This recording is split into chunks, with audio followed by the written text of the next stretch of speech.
Hey, there's a new waffle bar in town, and it turns out the chili and cornbread combo on its side. My next guest is serving it up in a revolutionary way.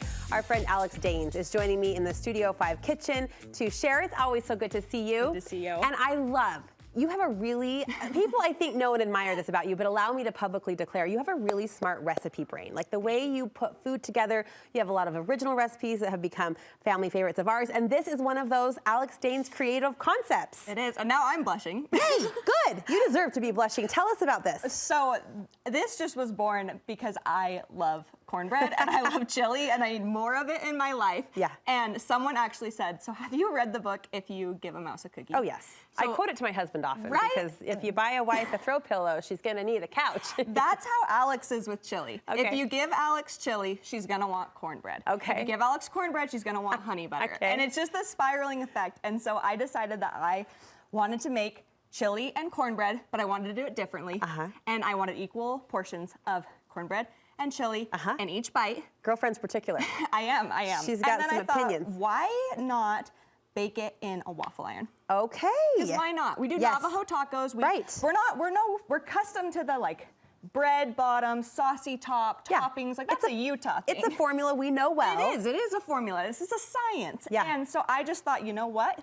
Why don't I try this? This was a few years ago and I fell in love with it. Okay. That it's such a weekly rotation. Well, my mouth is watering. I mean, here we are right before lunch, so but this glad. is definitely happening at our dinner table this week. so the glad. consistency is important. So are we starting with the waffle? We're starting with the waffle. Cornbread waffle. Cornbread waffle. And Okay. I have an amazing cornbread recipe on my blog, but I did have to tweak the waffle version a little bit because I still wanted it to get crispy. It needed to cook faster. It couldn't be too crumbly and fall apart. Yes. So I did have to make some adjustments. It's so funny, and if my sister's watching this, which she probably isn't, but call her out. Lindsay is on this like cornbread kick. She is making cornbread like every day.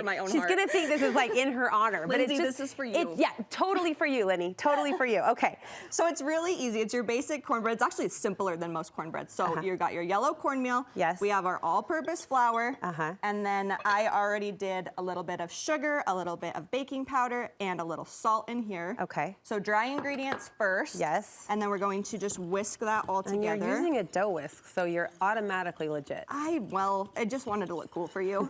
Is it working? Listen, you don't have to try hard in front of me. Yes, it totally is. Yes, I do feel like this one you have to like get into it. Yeah, get a little elbow It's a grease. choreography for sure. I am using regular milk rather than buttermilk. I feel like it just kind of, you know, I didn't want it to overpower. I wanted it to be sweet, which is why I did the sugar, but that's also why I skipped the buttermilk. So that's a taste thing. It is a taste milk thing. preference. Okay. Yes, because we're going with such a savory topping. So then we have a couple tablespoons of a neutral oil. Okay. And then 2 eggs. Just 2 eggs. Okay, and that's our batter. And that is our cornbread batter. Okay. Now for the actual waffles, the first few times, and honestly more often, I've used my giant Belgian waffle maker. Like I have the double decker, it's got 2 sides. My in-laws gave one to me a couple years ago and I love it dearly. Do you love it? I do. I do too. And so I like that. That's what this cornbread waffle here is, the larger size. But then I thought, I have this wonderful, do you have one of these? We have like all this, you know, the seasonal Do you have ones? the seasonal ones? We have the heart and the That's so snowflake and the cute. pumpkin and the skull. These minis are really convenient. They are really convenient. And so then I was thinking, if you're making this for a crowd and you wanted to like, you know, pound these out, perfect. You can use your baby dash and then it can go a little bit further and make these adorable, tiny, I mean, come on.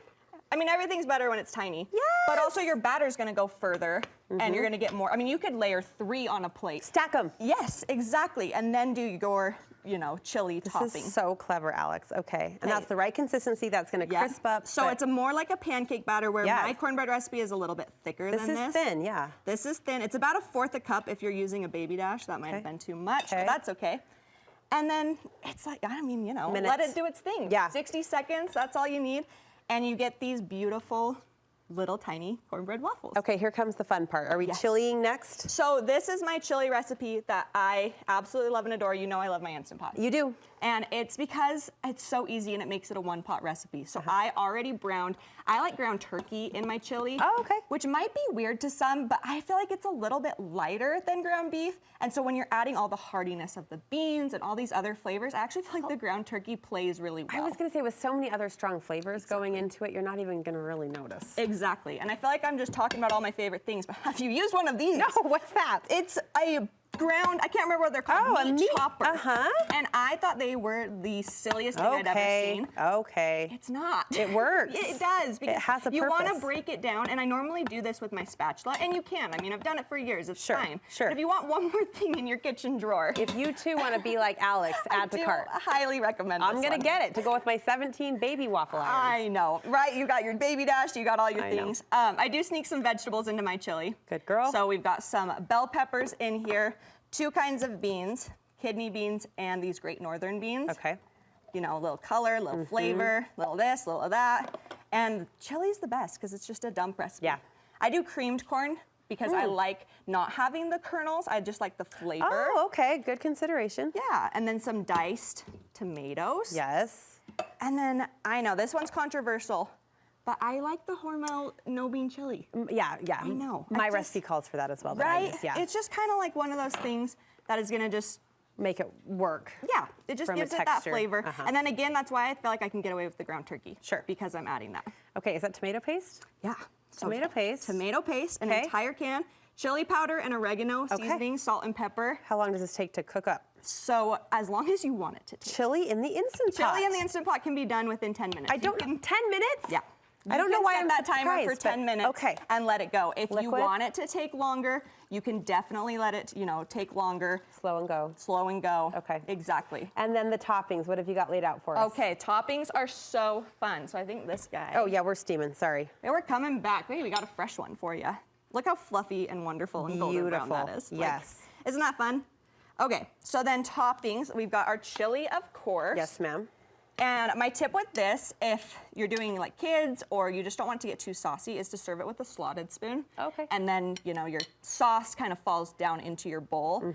And then you can top it on here. Why haven't we done this sooner? I know. This is such a good idea. My favorite thing. It really Cheese, is. cilantro, sour cream, guacamole. Green onion, like whatever your family loves on their Fantastic. chili. Little Fritos would be amazing. Okay. Another Alex? fun thing, you could do a bowl of chili and then serve the cute little waffle on the side. It's like and then a do it like a little little scooper. chipper. Yes, Exactly. the dipper. I thought of that when I was packaging things up and I was like, Alex, you're the best. I love how your beautiful brain works. Where can we get more recipes like this from you? Yeah, everything I post is online on my blog at alexdaynes.com, but then I'm on Instagram and all the other things at the Alex Daynes. Thank you for sharing this recipe. You're Be sure to welcome. give her a follow over at the Alex Daynes cornbread chili.